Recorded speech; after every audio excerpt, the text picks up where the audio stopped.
Welcome to the channel of Three Basket Living. My name is Tom, and I'm here for the giving. Maybe someday the good Lord will put us together, and your searching will be done for a while. Welcome. Today I am going to go over my solar dryer slash dehydrator, a 1-year review with some teaching, tips, advice, and things that I would do differently if I were to rebuild this thing, knowing what I know today and not what I knew or thought I knew a year ago. So stick around and I'll be right back.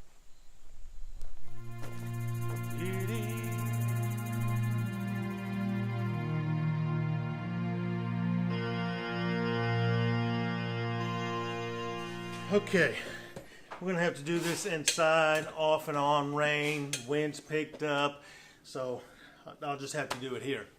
Anyhow, talk about the solar dehydrator and my 1-year review of my build. I'm going to start out by saying right off the bat that initially I thought this was not going to be a very successful build. And the only reason I say that is because I had this hope or expectation that I was going to hit in the 155 to 165 degree Fahrenheit range. I haven't gotten there yet, but I think I can do so very easily. But the primary reason I wanted those temperature ranges is because initially I thought I would want to be able to dry meat in the cabinet, the food cabinet, if need be, or if I wanted to. But I have since changed my mind on that. I've decided that I'm going to just take the chicken route and play it a little safe and not introduce meat into the same cabinet that I'm doing my fruits and vegetables and herbs and stuff like that. Probably keep it a little bit more sanitary and cleaner. I can dry meat many other ways. So, understanding that, I can now say, or having taken that into consideration, I will now say that this has been a successful build. It has been great. I'm highly impressed and thrilled that I didn't waste my time, materials, and any currency involved in this build, because I was a little skeptical, because we see a lot of builds out there and a lot of designs and everything, but it's very rare that we get much feedback out there, especially in YouTube land. You know, people do all these builds, but they're not coming back 6 months or a year later and giving us their feedback on whether they liked it or whether it was a success or not. So I was a little concerned, you know. I just did all the research I could, tried to comprehend everything that I could, and I just went for it. So after the build, which was September of last year in 2017, I ended up getting a thermometer, cheap thermometer, that I could stick inside that cabinet, or the probe of it anyway. And I took a couple readings in October of last year. The highest temperature that I got was 132 degrees. All right, so we go through winter and we come into spring and summer and we start testing it out and doing some actual dehydrating. The highest temperature reading that I got in the food cabinet this summer was 147 degrees Fahrenheit. Okay, and day before yesterday, I thought, well, let me check and see what kind of temperatures that I'm getting here. It was a partly cloudy day. We are now in mid-October, or the second week of October 2018. I'm in zone 6 in the Ozarks, not too far from the Missouri-Arkansas state line. And I decided to go ahead and put the thermometer in there, and I come back at about 9:05, 9:10 a.m. in the morning. I had to let the sun break over the trees that I got around here. I checked the temperature inside the food cabinet. It read 95 degrees Fahrenheit. I checked the outside temperature with my little thermometer gauge that I had mounted up, and it read 71 degrees Fahrenheit. Kind of warm for us, in the morning, that early in the morning in October. So then I come back about 10:30, 10:35, still in the morning, and I check the cabinet, the food cabinet, and it was reading 116 degrees Fahrenheit, and the outside air temperature read 74 degrees Fahrenheit. So I decided to wait later in the day to try to get a reading. About noon, no, it wasn't noon. It was more like 1:30, 2 o'clock in the afternoon. And I checked the temperature inside the cabinet, and it read 136 degrees Fahrenheit. And I checked the outside temperature. It was 79, almost 80 degrees Fahrenheit. That was just day before yesterday. So, for generating or collecting the energy in the form of heat, it's a success. But just having heat doesn't determine whether it's successful or not. So the second factor that I take into consideration when I determine that this is a success is that everything that we have put into that cabinet, the food cabinet so far, in the dehydrator, such as cayenne, jalapeno peppers, poblano peppers, bell. We've done beet leaves, a lot of beet leaves, a lot of comfrey, and all sorts of herbs.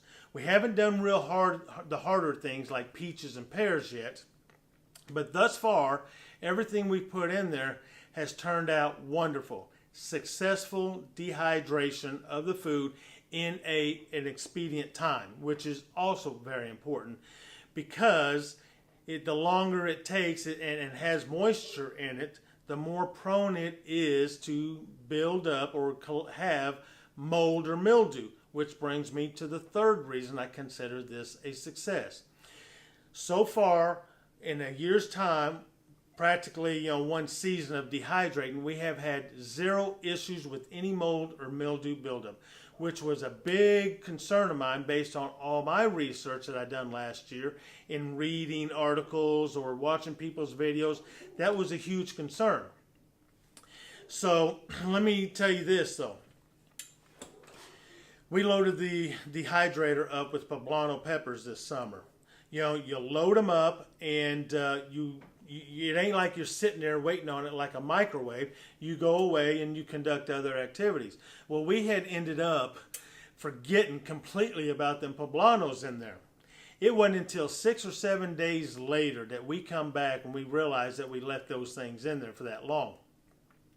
And I just knew and thought for sure, probably the whole cabinet. I didn't know what to expect. I just knew there was going to be that mold just build up on the peppers and the trays, and who knows, maybe climbing up the walls of the cabinet or something.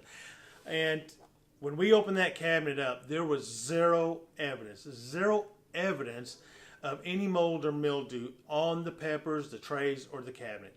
So there are the three primary reasons or considerations that I'm taking to call this build a highly successful build. And I am so thankful that it was, because I was, I had a lot of doubts. I didn't know. I felt I was still lacking in a lot of information.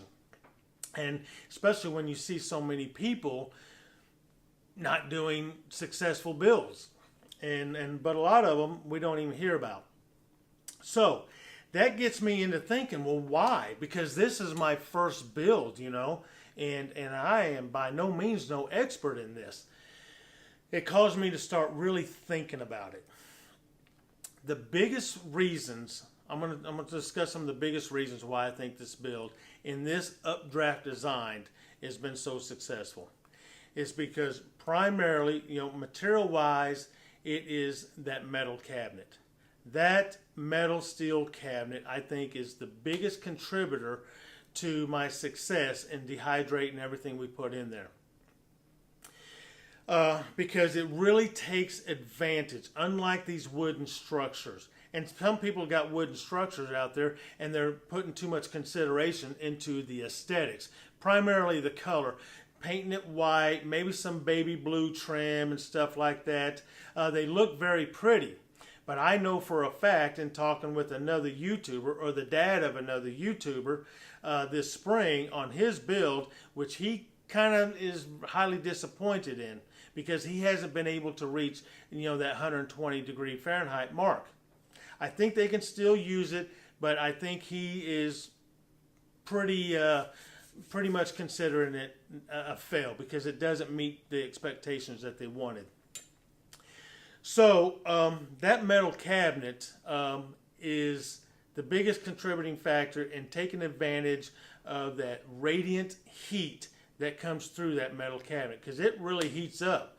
I mean, just think about it. Put your hand on the hood of a car in midsummer, and put your hand on a plank of untreated wood, side by side, and you're definitely going to notice the difference there, right?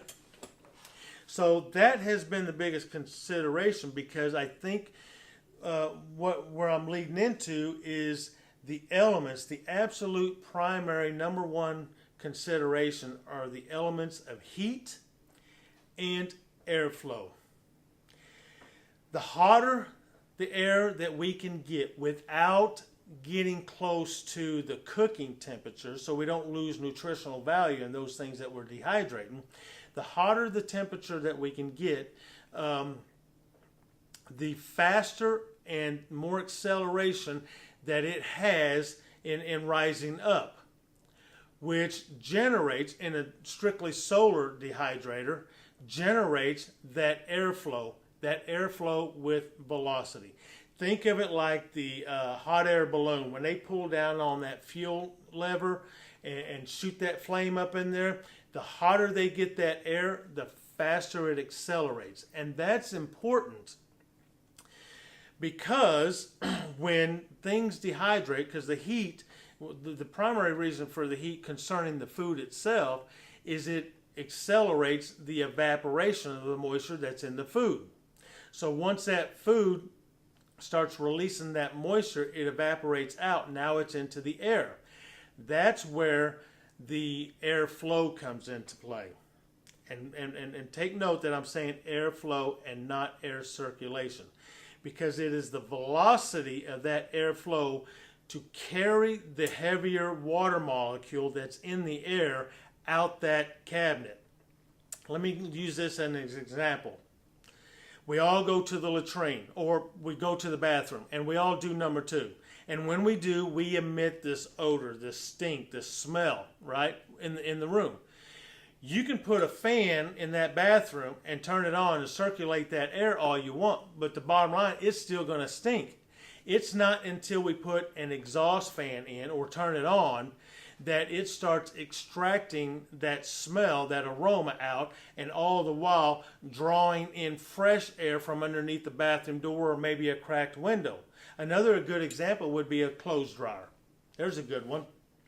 It has a heating element for the same purposes, to accelerate the evaporation of that moisture out of the clothes.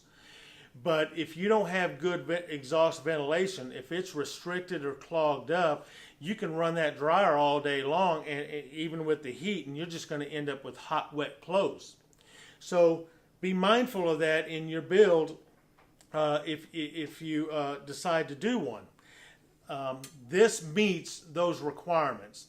It generates the heat, and it provides very adequate airflow with velocity, unrestricted, with the most direct route, I believe, with the most direct route from the time that warm air enters the food cabinet to where it exits, all the while with the food in its path, and unrestricted.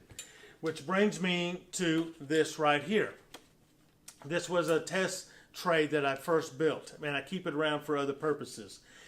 But if you use something like this, this is door screen, window screen, all right, that you would find on a house. I highly recommend do not use this. I don't care if it's fiberglass, I don't care if it's food grade, metal galvanized, whatever it is, don't use something this tightly woven. Because what this is going to do, this is going to greatly reduce the velocity of that airflow in your cabinet. If you don't believe me, take a screen and stand in front of a fan and hold this up. And take note to how much of the air or breeze that you feel come against your face. and then drop it down and tell me if you don't notice a big difference.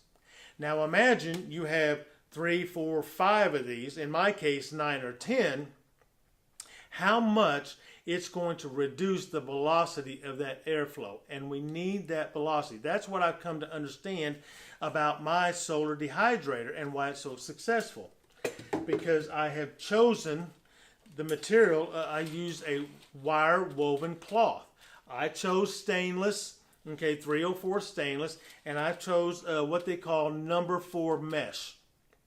Okay, basically what that's going to determine is the opening size of each individual hole, and in this case it's practically about 1/4 inch by 1/4 inch, with the wire thickness is 35 thousandths thick. Now, it's concerning one of the things that I would change if I were to rebuild this, knowing what I know today and not over a year ago, I would reduce my mesh here down to what they call probably a number 8 mesh. And that basically takes these openings and reduces it in half. The only reason I would do that, it's got nothing to do with the performance. I think an 1/8 inch hole, which is probably still 10 to 15 times bigger than these holes through here, is still going to allow plenty of airflow without greatly reducing the velocity of it. That's what I would do. The only reason I would do it is because if you take a look here in the bottom of my cabinet, you see all these particles and speckles and stuff. What that is that is parsley, maybe rosemary, oregano, stuff like that. We have found that when those things dry, and they dry fairly quickly, we can probably do those in a half a day with good adequate sun. Is that they're so thin, they're so delicate, you just barely touch them and they break apart and crumble and they come through our mesh. So we lose some through our mesh. So that's one thing that I would change different, and only for that reason only. The only other thing that I would change is I would, knowing what I know today, okay, I would reduce the amount or eliminate having wood inside my cabinet, because especially untreated wood, and hopefully people are using untreated wood. You don't want paint, polyurethane, or stains in your wood, because I think that might affect your food. It might permeate into it and change the taste and put them chemicals into it. I don't know for sure, but I would eliminate it altogether. I'm not having an issue with it because I got such great airflow going through my cabinet. But I would just, as a precautionary measure, just go ahead and eliminate it altogether, because this dry, untreated wood sort of acts like a magnet. It's going to want to hold on to moisture, absorb it. It's going to, try to cling to it. And why have that? Why not just make it that much better and more efficient so you don't have to worry about that? That's another thing that I would eliminate and change. If you don't believe me, take a metal bowl and find a wooden box that's untreated, or a bowl. Put a cup of water in each, set them in the sun, and see which one dries out first. I think it's going to be pretty obvious. The water's going to evaporate out of both, but that wood's going to hold on to a lot of moisture, and it's going to take longer for it to release it. So those are the biggest contributing factors as to why I think this build is been so successful. I'm going to make some improvements to it. Now, you're going to probably be wondering why. It's not so much about the temperature, because it's working as more than what I expected for my first build. And I kind of got lucky by choosing to go with that metal cabinet, but it has been huge. But I'm going to do a few things, and I'm going to improve upon it. And I will update you on those improvements. My goal is not to so much increase the temperature of my dehydrator or my dryer. My goal is to take those performance levels that I have gotten through the summer, and I'm going to try to extend that same level of performance further into the season in the fall. That's what my goal is to do, because we harvest things, late summer and early fall, and I just want to give myself a little bit more time to utilize this dryer with the same proficiency that it's shown to have thus far. So I hope that helps you and encourages you to really think about it, especially if you're looking for a backup, another basket, some redundancy when it comes to food preservation. And it may be very beneficial in reducing the amount of canning that we have to do. This is one of our goals. It just gives us an alternative to preserve food without everything being reliant upon canning or a freezer and stuff like that. And I think you might find the same benefits if you have a successful build. I'm going to suggest to you to go big. Think bigger as opposed to smaller. And the primary reason I'm going to say that is because we're dealing with solar. So we have to deal with the available sun that we're given, with the clouds and the rain and all that kind of thing. As opposed to what an electric dryer or dehydrator can do that you can put on your countertop, which you may still spend $300 to $500 on for a good one. That electric one, provided the electricity's there, it can run 24/7. So if we want to even come close to being able to do the same thing that can with our solar dehydrator, we really want to take advantage of when we do have good sun exposure at any time of the year. You want to take advantage of that, get as much volume as you can, because this solar dehydrator cannot work 24/7 like that electric one. But I recommend that. Recommend going metal if at all possible. Look around the junkyards, salvage yards. You'll probably find some sort of cabinet that you can utilize. The bottom line is, this has been a great build.